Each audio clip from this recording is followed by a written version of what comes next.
Hi there, VC. It's Steve Whitty here. It's Friday afternoon. Finished up work early. Thank you, Flexi Time. Getting myself sort of set up for tomorrow's meetup with some of the UK vinyl community up in Manchester. James Griffiths, the vinyl professor, has been helped organise this, so it'd be good to see everyone. And never know, may get a few bargains in the actual fair itself. So first part of the video is just going to be tidying up a loose end. When I showed you my Beatles collection, Di Agostini, and I showed you some of the items I got for as a thank you for subscribing, I forgot one item. That's my Beatles vinyl collection mug, which at the moment is housed in a cup of coffee.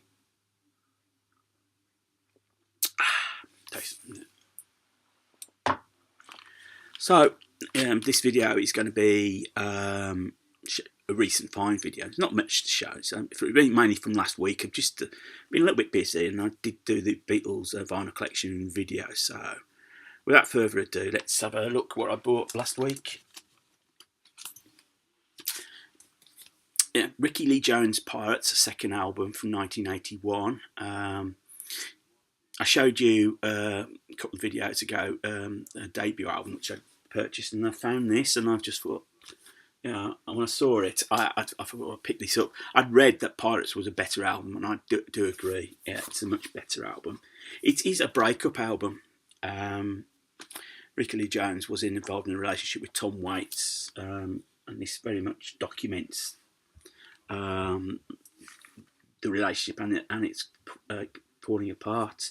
You've got songs like We Belong Together, Skeletons, Pirates Along Lonely Avenue, A Lucky Guy. Really just it jumps up leaps and bounds from the debut, in my opinion. So really pleased to pick that album up. Second album I picked up, Sparks, number one in Heaven. This is a Fame reissue from, I'm trying to see what year it was.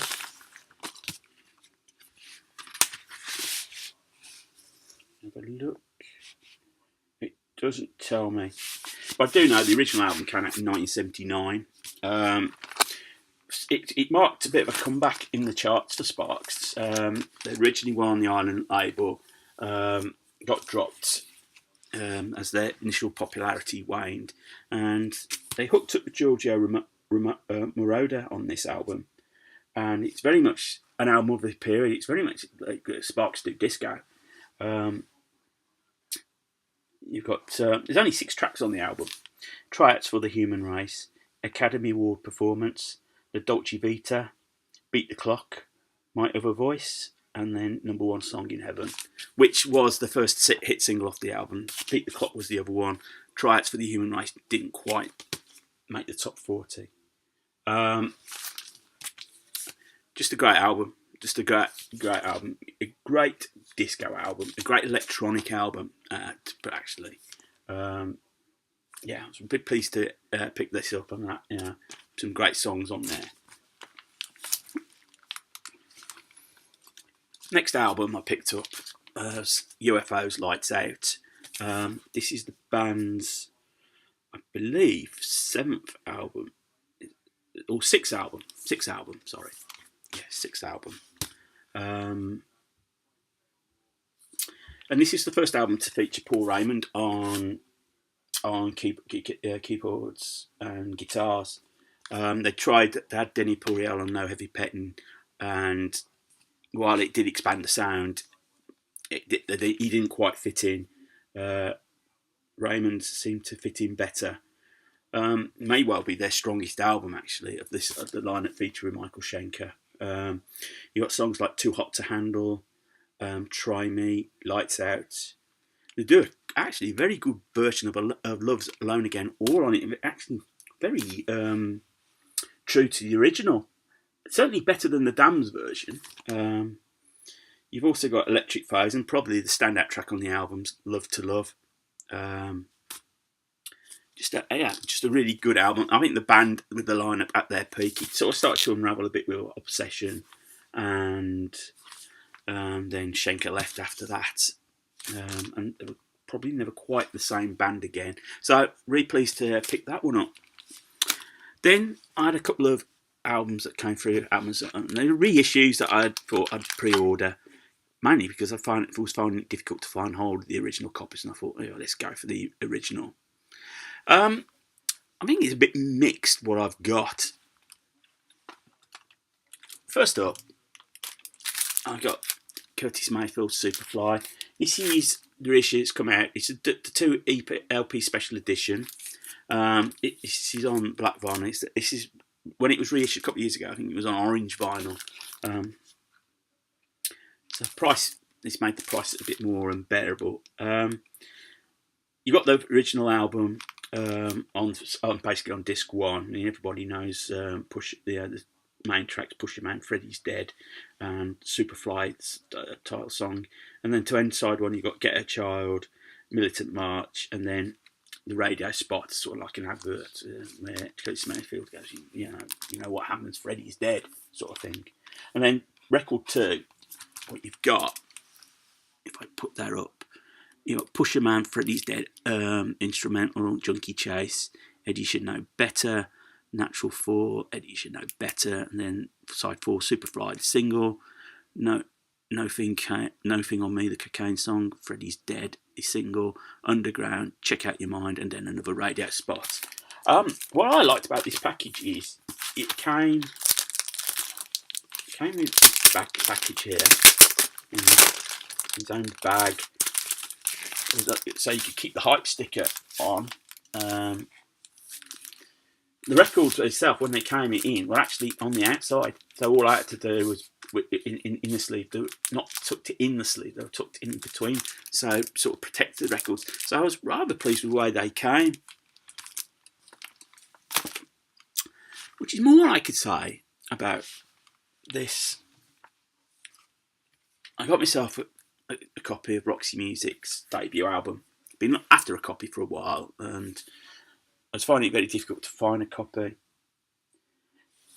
Nothing wrong with the record, apart from the fact it plays. It's not the best pressing. I have to admit, I wasn't too impressed with the pressing. But the sleeve is bigger than normal. I can't fit it in one of my protection sleeves, which is a bit of a bummer. Also, the inner sleeve, if I get this out, just in this almost like plastic paper case, which and I had to clean in it stylus a couple of times when playing this. So wasn't overall impressed. You're paying 20 odd quid for new records, and I can see why people just don't do it. Because the album is a classic in itself, but maybe it's just an afterthought, because the big thing was the 4-disc edition with all the retakes and outtakes and whatever. Sam said about the cover, very faithful to the original. Don't get me wrong, the album's a classic. There's not a duff track on it. It's one of the great classic albums. I just think the packaging on this is a bit could have been left is a bit. I'm losing my words here. Is a bit leaves a lot to be desired. That's the phrase I was looking for. So those are my recent pickups. If you've stumbled across the channel and you like what you see, click on the subscribe button. And that brings me on to another point. I've now got hit over 150 subscribers, which is rather pleasing. In fact, 20 in this year alone, because there's another point to remind everyone that I have got my 130 subs contest, which I launched on New Year's Day.